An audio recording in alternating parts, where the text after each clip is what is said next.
안녕하세요, 핑플릭스입니다. 이분은 김학주 교수라고 하는데요. 요새 유튜브나 TV에 나오는 이 전문가들 중에서 저랑 좀 생각이 좀 비슷한 부분이 많아서 좀 소개해 드릴까 해요. 이제 원래 삼성증권에서 리서치 센터장도 하시고 이제 최고 애널리스트 상도 받았던 어떻게 보면 좀 투자 전문가라고 할 수 있어요. 이분이랑 저랑 가장 좀 비슷한 의견은 이제 지금은 전 세계가 이제 인플레 때문에 고통받고 있잖아요. 결국은 이 인플레가 끝나고 오히려 물가가 떨어지는 이 디플레를 걱정해야 되는 그런 세상이 온다는 거예요. 그러니까 지금 당장은 이 코로나로 풀린 엄청난 이동성이나 또 이 공급망이 많이 무너졌잖아요. 세계화도 단절되고 이제 우크라이나 러시아 전쟁 등으로 인해서 지금 이 물가가 오르는 인플레로 좀 고금리를 힘들어하고 있지만 이 장기적으로 보면요. 결국 주요 선진국이 다 고령화되고 있고요. 결국 이 저성장이기 때문에 이 수요가 낮아져요. 그러면 역시 물가가 좀 오르기 힘드는 이 디플레 상태가 생길 테고요. 금리는 결국은 다시 저금리로 갈 수밖에 없다는 거예요. 좀 뭐 지금 생각하면 황당한 주장일 수도 있는데 요약하면은 이제 이 인플레의 주요 요인들은 이게 시간이 지나면은 이게 어느 정도 해결이 될 수 있는 문제거든요. 근데 반대로 이 디플레, 물가가 떨어지는 요인들은요. 이게 고령화나 저성장, 저수요 이런 거는 이게 구조적인 문제예요. 또 이게 기술이 발전하면 또 디플레가 생기거든요. 이런 거는 시간이 가면 갈수록 더 심해지잖아요.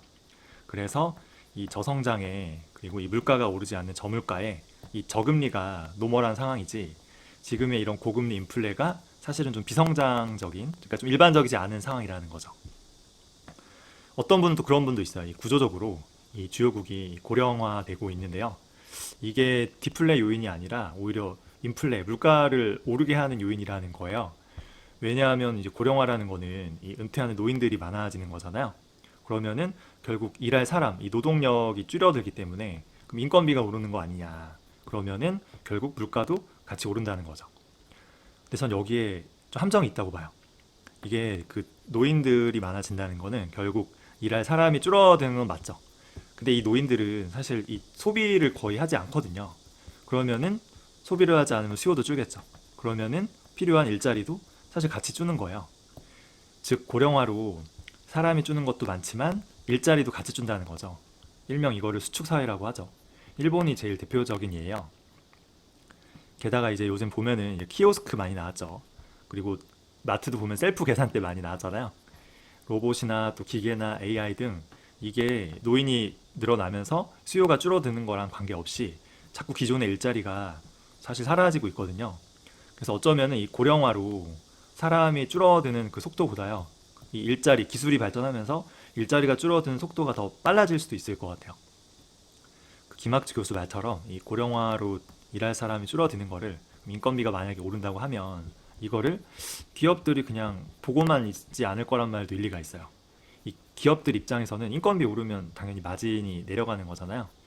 임금이 싼 곳으로 공장을 옮기든 뭐 로봇을 사용하든 뭐 AI나 자동화를 늘리든 어떻게든 인건비를 낮추려고 노력할 거 아니에요.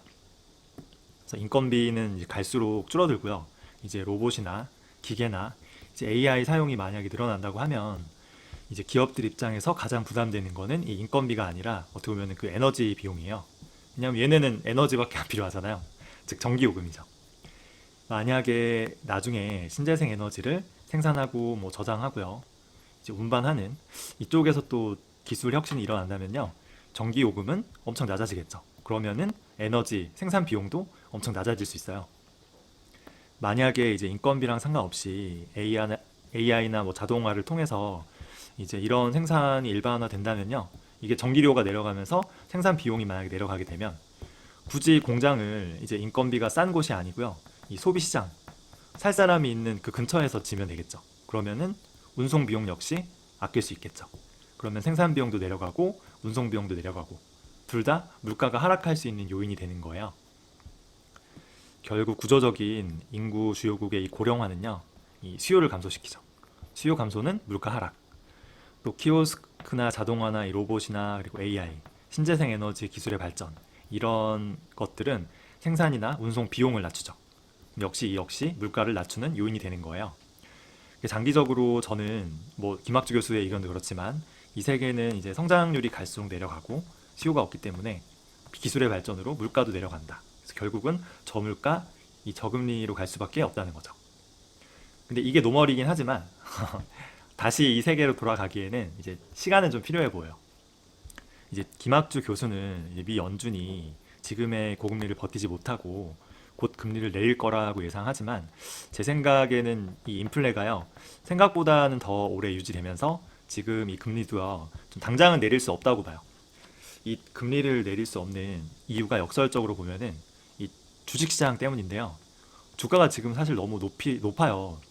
이게 시장에 이제 기대가 완전히 꺾여서 주가가 만약에 폭락했다면은 그럼 연준도 금리를 낮출 수 있을 거예요. 근데 지금 시장은 연준이 곧 금리를 낮추고 그쵸 다시 예전처럼 이제 제로 금리로 돌아갈 거라는 이런 어떤 탐욕이죠. 이런 기대감으로 주식시장이 과열된 상태이기 때문에요. 이런 상황에서 과연 연준이 금리를 다시 예전처럼 내릴 수 있을지 저는 좀 아니라는 생각이 좀 들더라고요. 물론 뭐 몇 년 후 시간이 지나면요. 결국 금리는 저도 저금리가 될 것 같습니다. 근데 과거 코로나처럼 이게 제로 금리가 될 거냐? 아, 이건 또 아니라고 봐요.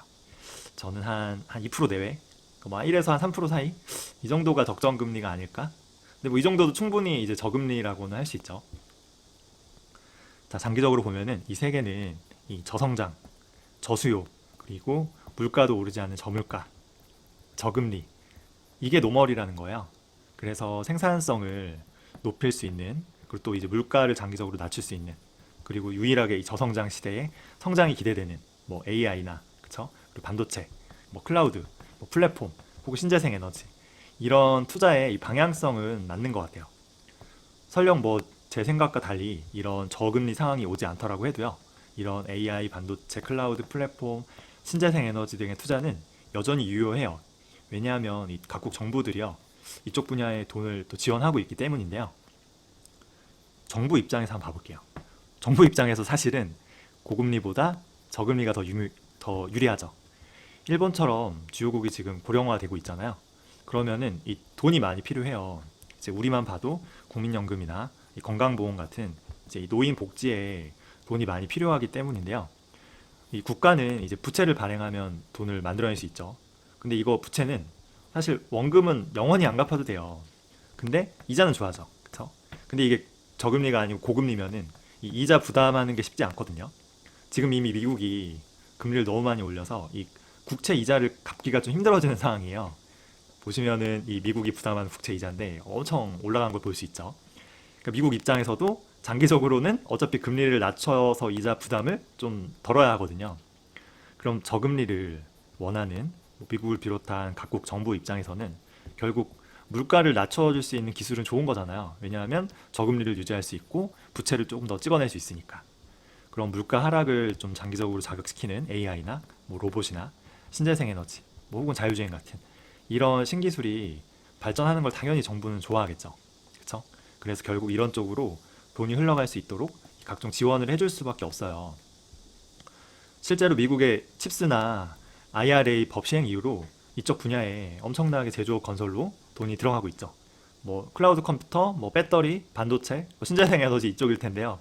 물론 이거는 뭐 당장 여기에 돈이 들어가서 이제 기술이 발전해서 물가를 안정시키고 이런 건 아니겠죠. 이거는 이제 국가 안보나 이제 국가 경쟁력과 관련이 있기 때문에 크긴 할 거예요. 근데 어쨌든 이쪽 분야에 계속 돈이 흘러가고 있다는 거. 지금 은행의 1년 정기 예금이요. 금리가 한 4% 되거든요. 저축은행은 한 4.5%까지 있는데요. 이 정도의 고금리가 이게 10년, 20년 계속 이어지진 않을 것 같아요. 결국은 다시 예전처럼 한 2, 3% 혹은 그 밑으로 내려가겠죠. 그럼 이런 은행에 돈 넣어도 이자 주지 않는 저금리 시대에 돈이 과연 어디로 흘러갈까요? 이런 AI나 반도체나 클라우드, 그쵸? 플랫폼 이쪽으로 흘러가지 않을까요? 물론 이거는 제가 장기적인 투자의 방향성을 말한 거죠. 지금 단기적으로는 좀 사실 과열된 상태가 맞긴 해요. 그래서 일정 부분 현금을 갖고 있다가 좀 기회를 보는 것도 괜찮은 것 같습니다. 아직도 시장은 탐욕으로 가득 차 있어요. 두 번째는 이제 우리나라의 비전 관련 내용인데요. 이제 저도 그렇지만 이제 김학주 교수 또한 이제 우리나라의 미래를 굉장히 좀 어둡게 보는 것 같아요. 사실 이 출산율이나 인구 구조 보면은 이제 누구나 짐작할 수 있죠. 이게 장기적으로 보면은 이제 한국의 미래가 쉽지 않거든요. 이게 외국 경제학자들도 깜짝 놀랄 만큼 좀 극단적인 상황이긴 해요. 그래서 결국 이제 미래에 이제 국민연금이나 건강보험 같은 이런 노인 세대를 부양하기 위해서, 그리고 또 우리나라 전 국민의 재산이 지금 몰빵돼 있는 또 이 부동산 집값을 부양시켜야 되거든요. 정부 입장에서는. 그러면은 결국 이게 돈을 찍어내서 이 유동성을 늘릴 수밖에 없고요. 이는 장기적으로 이 우리나라 그 원화 가치 이거의 하락으로 압력이 다가올 수밖에 없어요.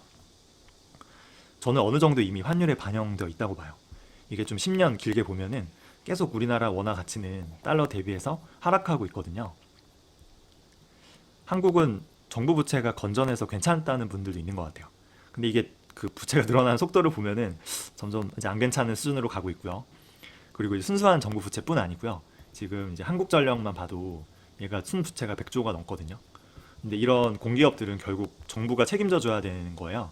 공기업 부채가 뭐 500조가 넘는다는 말이 있어요. 그리고 미래 손실이 발생하는 이제 국민연금, 뭐 건강보험, 공무원연금, 군인연금, 사학연금, 뭐 이런 연금이나 이제 노인 복지 관련해서도 결국 적자를 정부가 메워줘야 되잖아요. 그래서 이런 거를 충당 부채라고 하는데요. 숨겨진 충당 부채까지 감안하면은 이제 정부 부채가 과연 진짜 건전한지 사실 의문이라는 분들도 많아요. 유일하게 우리 그 원화 가치 하락을 좀 방어할 수 있는 게 반도체 같은 좀 경쟁력 있는 분야의 수출이죠. 이 달러를 계속 잘 벌어오면요, 원화 가치 하락을 어느 정도 막을 수 있죠. 원래 이 자국 통화 화폐 가치가 이제 하락하면요, 이런 수출 기업들은 굉장히 유리해져요. 왜냐하면 뭐 일본이나 뭐 중국 대비해서 우리나라 원화 가치가 하락하면은 이제 세계 시장에서 더 싸게 경쟁력 있게 팔 수 있잖아요. 그래서 우리나라 원화 가치가 너무 과도하게 하락한다. 그러면은 수출 기업들이 더 많은 달러를 벌면서 이 원화 가치 하락을 좀 막아주는, 상쇄해주는 역할을 하는 거예요. 근데 이게 좀 우리는 좀 안타까운 게, 일단 우리나라는 석유가 나지 않죠. 천연가스 나지 않아요. 그러니까 이런 에너지를 전부 수입해 와야 되죠. 그리고 2차 전지 쪽 보면은 우리나라는 원자재가 또 나지 않아요. 그쵸? 이런 거 역시 달러를 주고 수입해 와야 돼요. 그러면 우리나라 원화 가치가 떨어지면 수출엔 유리하지만 이 수입에는 너무 불리하죠. 그쵸? 그럼 이게 환율 효과를 약간 좀 깎아먹을 수밖에 없고요. 그리고 환율로 생긴 가격 경쟁력은 이거는 각 업체도 다 알아요.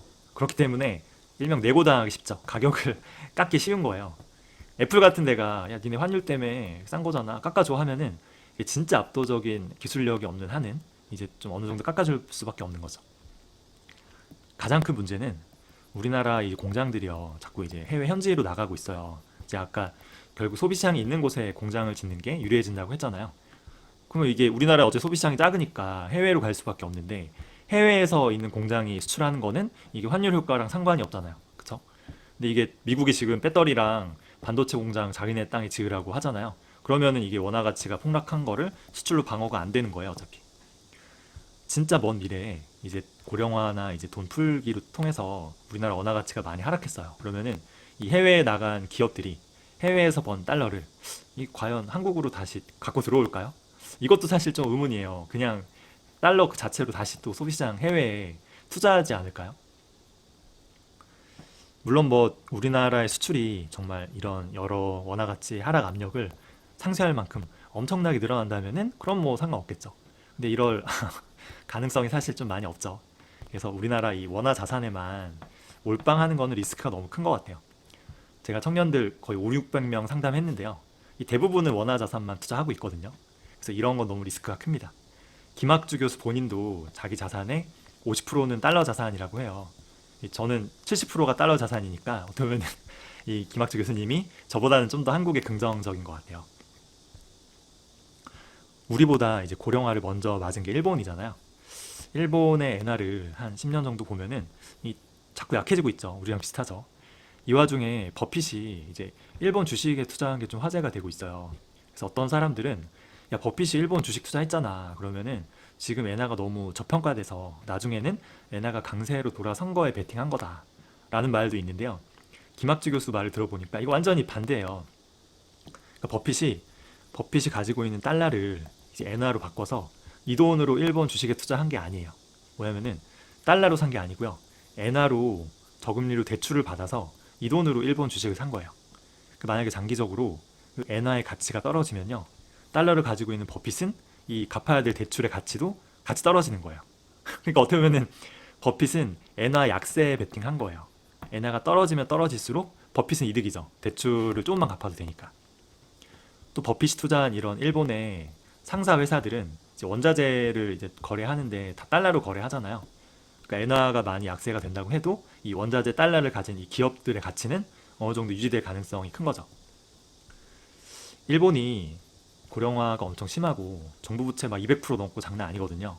그래도 이 엔화 가치가 어느 정도 유지될 수 있었던 거는 워낙 일본이 그 해외 자산을 많이 갖고 있기 때문이에요.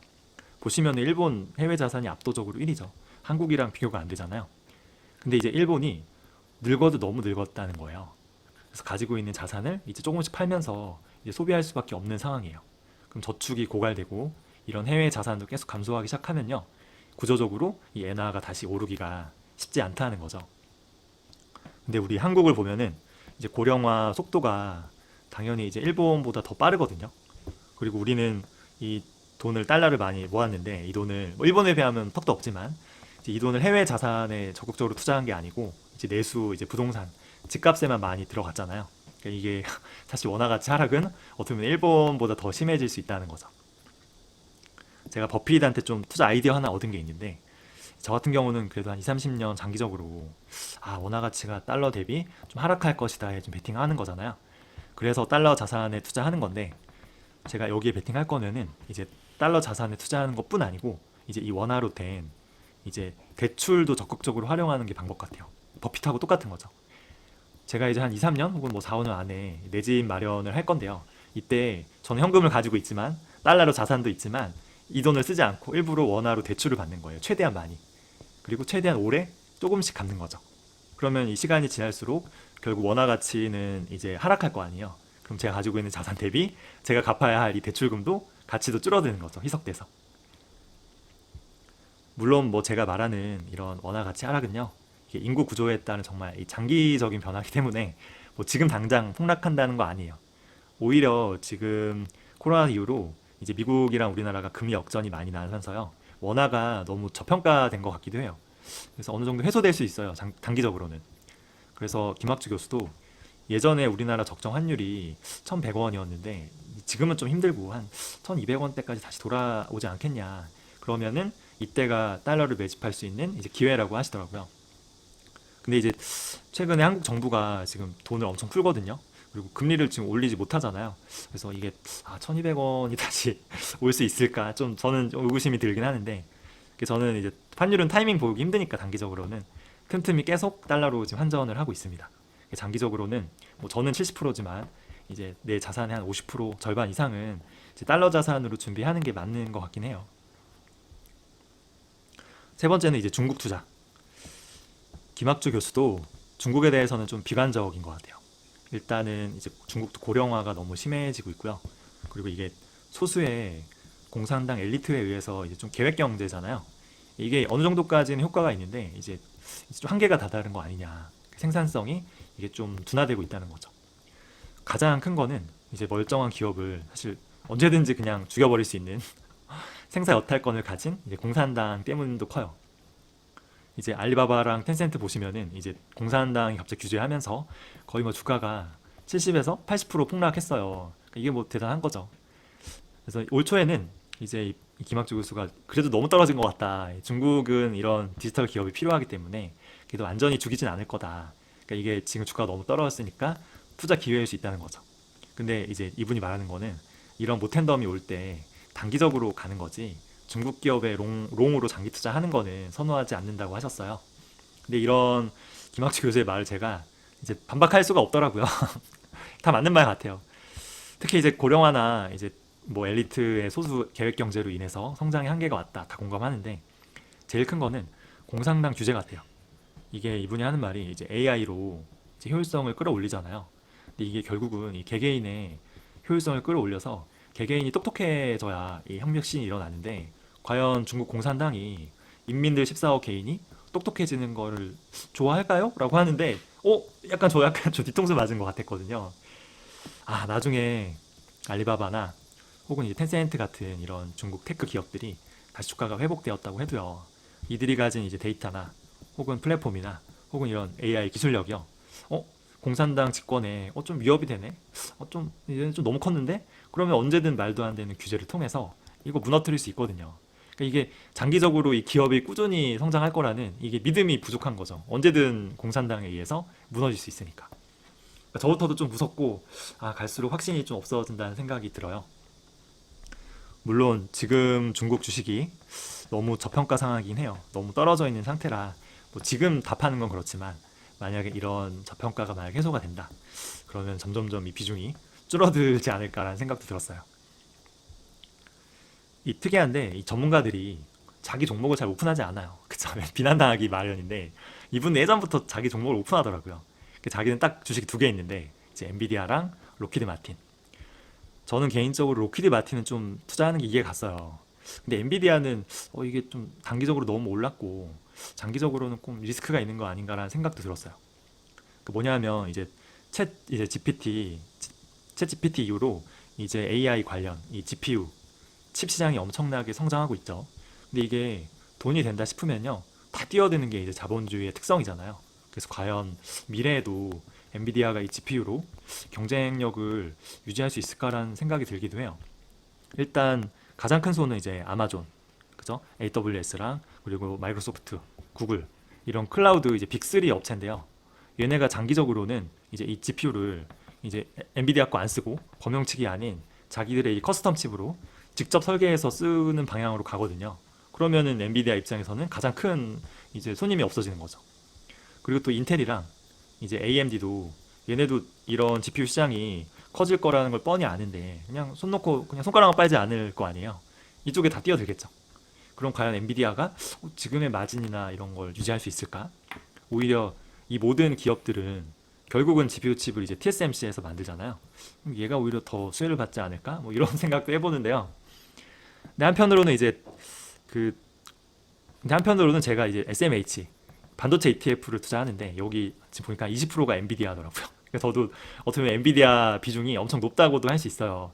그래서 엔비디아 잘 돼야 됩니다. 한편으로는 이제 그 각국 정부가 이제 저금리를 바란다 그랬잖아요. 부채 때문에.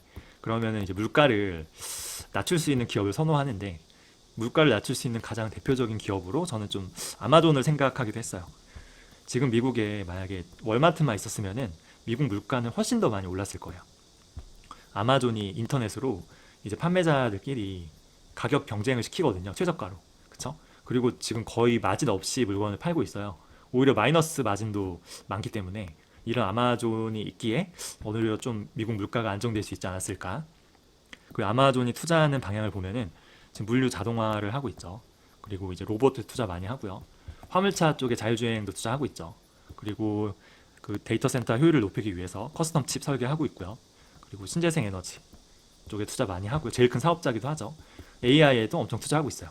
결국 이런 거는 이제 비용을 낮추는 거잖아요. 생산 비용이든 운송 비용이든. 결국 이게 물가 하락으로 이어질 수 있는 거예요. 이 비용 낮춘 거를 자기들 회사 마진으로 가져가면 물가 하락이 일어나지 않죠. 근데 아마존은 자기들 마진 포기하고 그쵸? 고객을 오히려 확장하는 걸 택하잖아요. 이 돈으로 또 투자도 더 하고요. 어떻게 보면 좀 제일 물가 하락을 좀 이끄는 주식이 아닐까 싶기도 해요. 근데 이제 아마존이 추구하는 이런 방향성이 물론 뭐 저물가에 도움이 되겠죠. 그쵸? 저금리에도 도움이 될 수는 있겠지만 미국 정부가 아마존을 직접 지원해주진 않겠죠. 그죠? 오히려 공격을 못해 안달이니까. 정부가 지원하는 분야는 역시 반도체, 그쵸? 배터리, 그리고 신재생 에너지 이쪽이지 않을까 싶습니다. 제가 너무 개별 주식이 아마존이 크다 보니까 좀 편파적인 생각이 드는 것 같기도 해요. 자, 미래에 어느 기업이 잘 될지 알기 힘들어요. 그래서 내가 좀 유망하다고 생각되는 분야가 있으면요. 관련 분야의 업종의 ETF 투자도 방법이죠. 장기적으로 보면은 저는 변동성은 물론 엄청 크겠지만 이제 S&P 500이나 혹은 뭐 배당 이런 것보다는 저는 나스닥, 반도체 이런 역시 기술주 쪽에 ETF가 좀 더 수익은 높지 않을까 생각이 들어요. 제가 세 줄 요약해 보겠습니다. 그 장기적으로 결국에 이 인플레는 해결이 되고요. 오히려 저물가, 그쵸? 저금리 세상이 전 올 것 같습니다. 두 번째로 원화의 가치는 이제 좀 하락할 것 같아요. 대한민국 미래가 어둡죠. 내 자산의 50% 이상은 달러 자산으로 준비하는 게 좀 필요할 것 같고요. 세 번째로 중국의 장기 투자도 역시 쉽지는 않겠다는 생각이 듭니다. 한 줄 요약하면은 제 장기적인 투자 방향은 역시 미국이고요. 그리고 이 정부가 지원하고 이 저금리 시대에 유리한 AI나 반도체나 IT나 그리고 클라우드 뭐 플랫폼, 신재생 에너지 뭐 이런 분야가 되겠죠. 준비한 내용은 여기까지고요. 좀 납득이 안 되시는 내용도 있을 겁니다. 저 개인적인 주장일 뿐이니까요. 혹시 뭐 의견이나 뭐 궁금하신 점 있으시면 편하게 댓글로 남겨주시기 바랍니다. 시청해주셔서 감사해요.